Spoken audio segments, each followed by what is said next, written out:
Now, back to more of Behind the Scenes at the Hanover Theatre. And your host, Lisa Condit.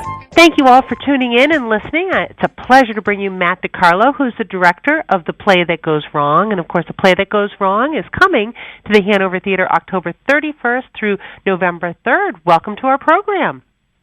Thank you so much. Absolutely. So I am excited for The Play That Goes Wrong to come to the Hanover Theatre because we have absolutely nothing else like it on our schedule. And you've been working with the people at The Play That Goes Wrong for quite some time. So do you want to give us a sneak peek of what people can expect? Sure.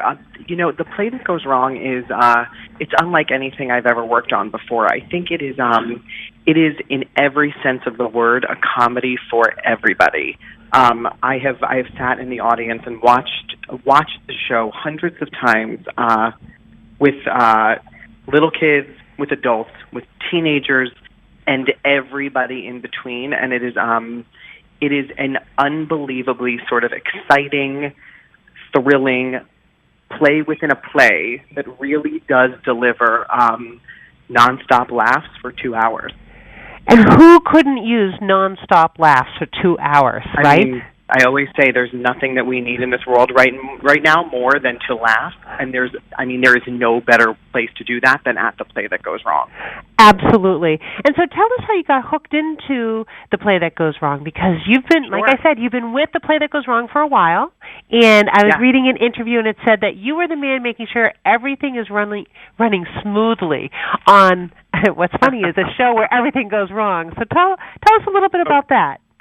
I always say it is my job to make sure that everything goes wrong the right way. I started my journey with the show started a couple years ago. I was the production stage manager for the show on Broadway when the original company came over to do the show from London. They did a short run of it on Broadway, and I developed a relationship with them and then continued on as the associate director of the show when they got replaced by an American company when they went back to London. After that, I directed the national tour that's touring the country now, and we also have an off-Broadway production running at New World Stages in Midtown Manhattan, and I take care of that one too. It is the most incredible family of people that works on this show. Mischief Theater, who are the people who created the show and originated the roles, create such an unbelievably sort of inclusive family atmosphere in all of their work, and they really do an unbelievable job of making us all feel like we have such ownership over the piece, and so everybody takes such huge pride in being able to work on it. That's awesome. And it's interesting because we're used to musicals coming through our building, and so for us this is a whole fresh approach to a major title on our stage. What did you think the first time that you saw it? I like so many other people in the audience, I laughed my face off when I watched it the first time, and I did think, as somebody who does mostly musicals as a career, I watched the show thinking, oh my God, this show has so many moving parts, and there is so much to it that it functions like a musical. What I think is amazing about The Play That Goes Wrong touring the country is that, like you said, plays don't often get the opportunity to have this kind of reach. And I really think that it gives so many people across the country who often only get the big popular musical titles to come to their cities, the opportunity to see something different and to see something that I think will not only not disappoint, but will really surprise in how fun and exciting it is to watch. And that's an exciting thing about our industry right now. You know, the choices that are available are very wide, and they speak to a lot of different audiences. So I definitely feel like we're lucky to be able to get this particular run here in Worcester. I also have to say that just your involvement with The Play That Goes Wrong, and like you said, you've worked on other Broadway shows, tours, you know, your experience speaks for itself, but it's a really great expansion of what you were able to do when you first started, perhaps as that production manager. So can you tell, because we also have a conservatory here at the Hanover Theatre, and so we have many aspiring professional theater people who want to know, yes, there is a possibility for having a great career in the performing arts, even if you're not the one in the middle of the stage with the spotlight on you. Can you just touch on that a little bit? Of course.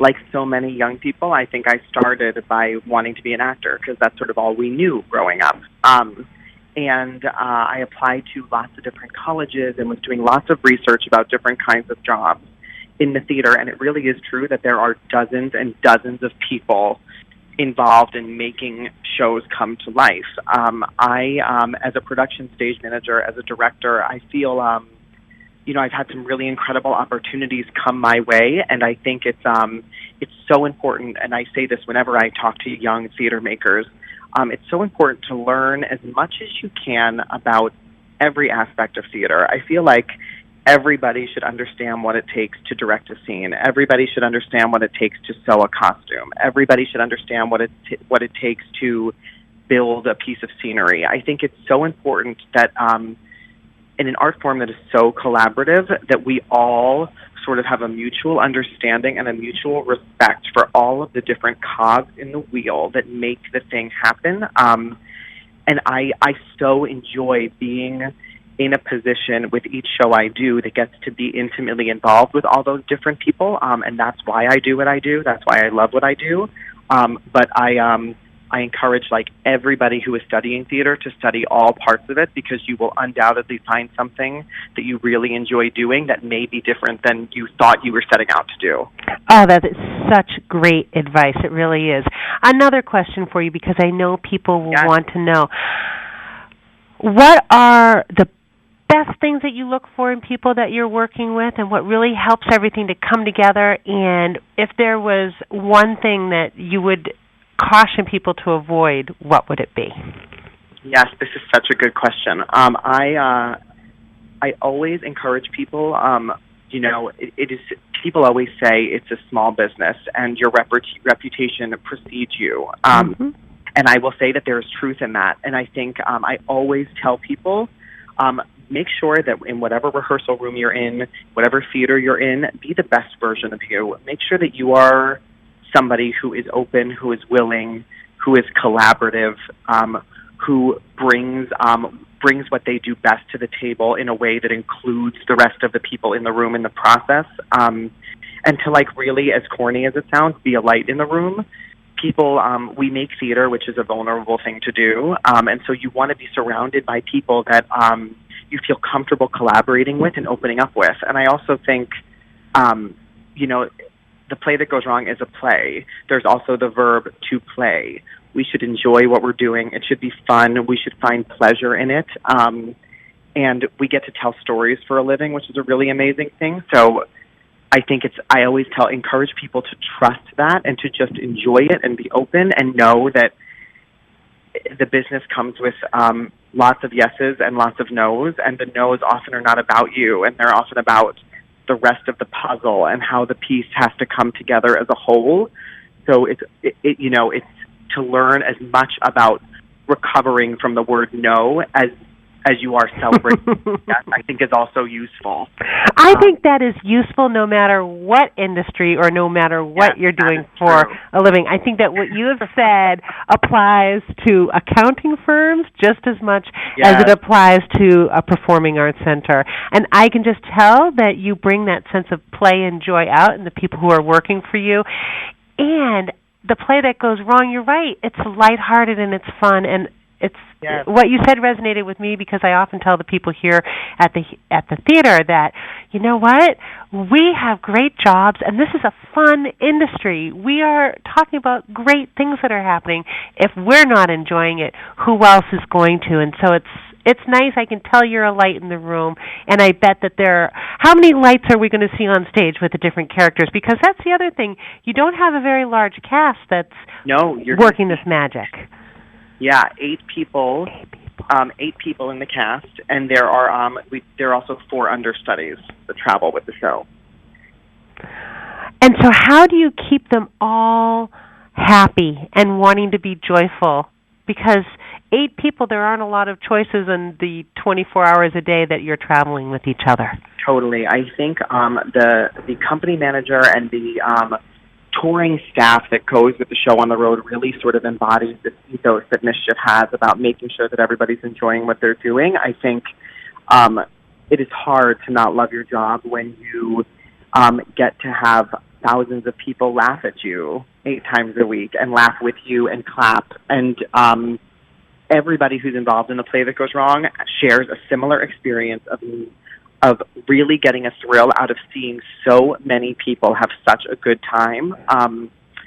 And that makes it easy to love your job. I also, whenever I go visit the tour, everybody always is very excited to be in the city they're in and sort of explore the local restaurants, see what's around. That's very exciting for people too. And the fact that the Play That Goes Wrong is in its 2nd year on the road is amazing anyway. And a lot of the actors who are on that tour don't often have the opportunity to take a show on the road, because usually it's people that do musicals that are taking shows out on the road. So it's a different kind of job for them, and I think that they find it really really exciting. Well, I can't wait. I know I've said that at least 4 times during our conversation, but I'm so glad. The Play That Goes Wrong is taking Worcester by storm. That's going to be October 31st through November 3rd when it's playing at the Hanover Theater for the Performing Arts here in Worcester. Tickets are available at the Hanover Theater. We spell theater with an RE.org. Our run is generously sponsored by the club with Rockland Trust Bank. Very excited for their generosity as well. Anything else you want to leave our listeners with before we have to take a break? No, just enjoy the Play That Goes Wrong. Have a great time. Laugh your face off. And I hope everybody comes out to see it. We are all looking forward to laughing our faces off. So thank you so much for your time, Matt. I really appreciate it. Thank you so much. Have a great day. You too. Everybody else, stay tuned. We'll be back after a quick break here on Behind the Scenes with the Hanover Theater on WCRN AM 830.